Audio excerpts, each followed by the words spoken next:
We were told progress would set us free. That with every new machine, every new app, every new law of efficiency, humanity was marching toward perfection. We built cities that never sleep, devices that never rest, and economies that never stop growing. And yet, somewhere along the way, something vanished. We became richer but lonelier. More connected but more divided. More efficient but somehow, emptier. So what exactly did we lose when progress won? For most of human history, life barely changed. For thousands of years, people were born, worked, and died within a few miles of the same village. Progress was slow, almost invisible, a new plow here, a better road there. But then, in the 18th and 19th centuries, something extraordinary happened. Humanity discovered momentum. The Industrial Revolution transformed time itself. Steam, steel, and science unlocked what seemed like endless potential. Men like James Watt, George Stephenson, and Isambard Kingdom Brunel weren't just inventors, they were prophets of a new faith, the belief that human ingenuity could overcome nature, chance, and even death itself. Progress wasn't just an idea, it became a religion. With every invention came a new promise: the steam engine would liberate labor, the telegraph would unite nations, the factory would create abundance. But hidden beneath this triumph was a subtle exchange, a trade we didn't realize we were making. We were gaining speed, at the cost of stillness. We were gaining wealth, at the cost of meaning. The 20th century turned the idea of progress into an unstoppable force. Electricity lit up the night, antibiotics conquered disease, and mass production filled every home with comfort. The modern world became a living monument to human achievement. And yet, as machines multiplied, time began to disappear. The pace of life accelerated: faster transportation, faster communication, faster consumption. We stopped asking why and only cared about how fast. In the early 1900s, Henry Ford revolutionized manufacturing with the assembly line, cutting car production from 12 hours to just 90 minutes. The world celebrated efficiency as the new moral virtue. But Ford's factories also created a new kind of human being, the worker who no longer crafted but performed.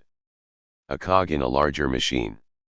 As sociologist Max Weber warned in 1905, the modern world was building an iron cage, a system so efficient, it would trap the very souls it was designed to serve. And that cage kept tightening.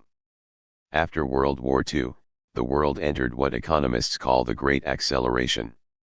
In less than a generation, humanity consumed more energy, resources, and information than in all previous centuries combined. Suburbs spread like wildfire. Corporations grew larger than nations. And advertising sold a new definition of happiness, not through purpose, but through possession.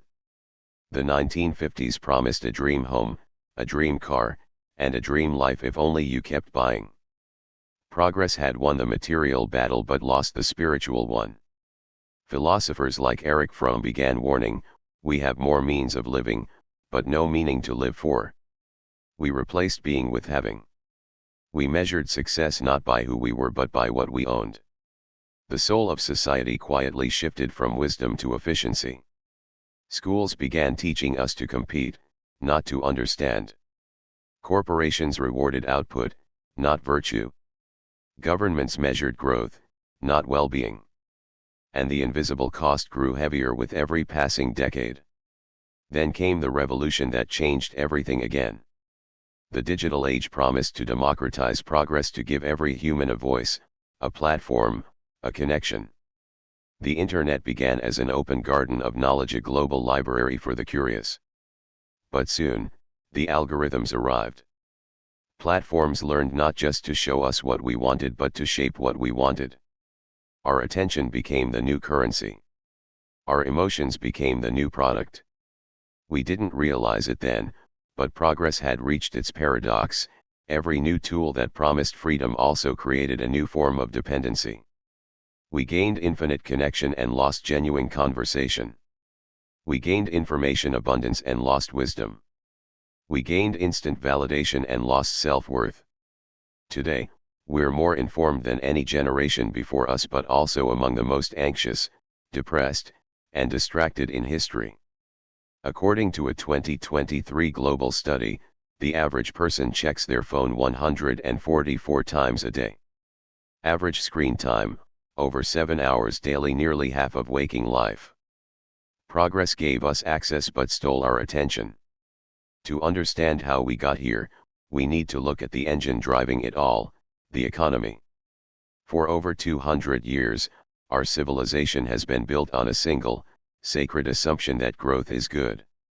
If the economy expands, we celebrate. If it slows down, we panic. But what if the very system that fueled our prosperity now ensures our decline? The economist John Stuart Mill once imagined a stationary state, a society that could thrive without endless expansion. But we never listened. Instead, modern economics evolved into a perpetual growth machine fueled by consumption, debt, and resource extraction. Every product designed to break, every ad designed to seduce, every algorithm designed to addict, all serve the same god: growth at all costs. And yet, as ecologist Kenneth Boulding famously said, anyone who believes exponential growth can go on forever in a finite world is either a madman or an economist. Progress became self-consuming. To feed our systems, we drained our soil, oceans, and attention spans alike. We gained wealth but lost balance. Every civilization reaches a moment when its greatest strength becomes its greatest weakness. For the Romans, it was conquest. For the British Empire, industry. For us it is progress itself. Because progress, unchecked, doesn't just create, it consumes. We created technologies faster than we could understand their effects. We built systems faster than we could regulate them.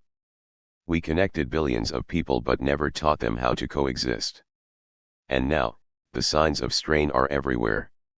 Global temperatures at record highs. Trust in institutions at record lows. A generation more medicated, anxious, and disconnected than ever before. Every advance seems to create a new wound. Automation creates unemployment. Social media creates division.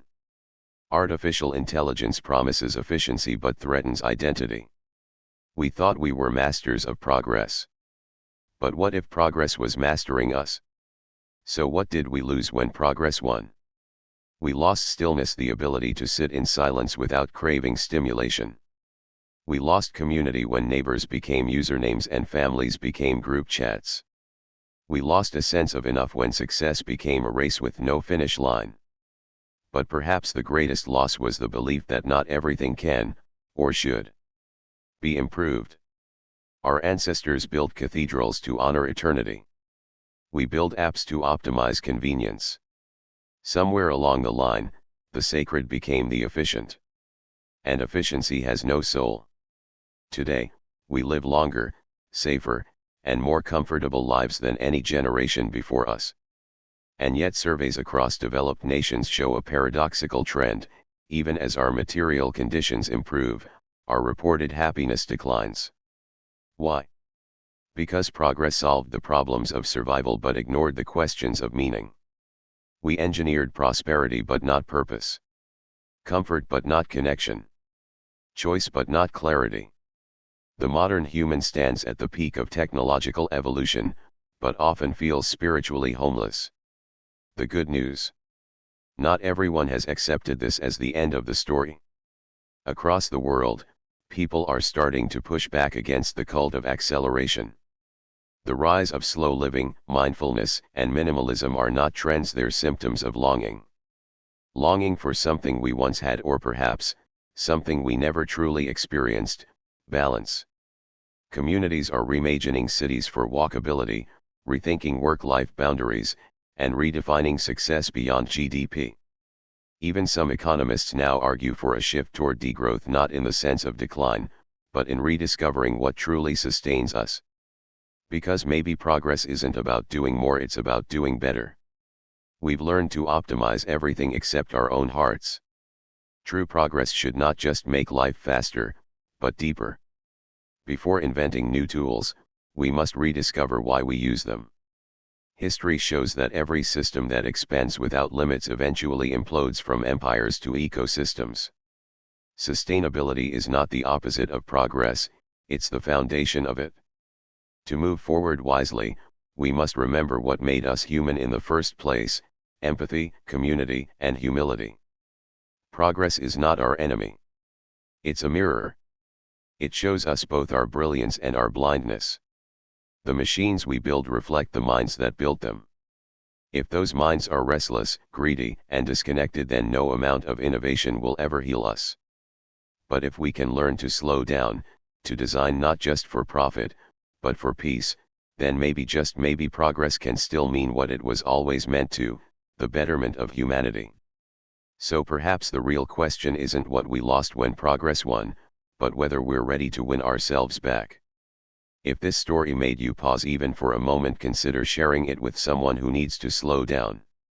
What do you think we lost when progress won? Tell me in the comments. And if you believe the future still has room for wisdom, subscribe and let's keep searching for it, together.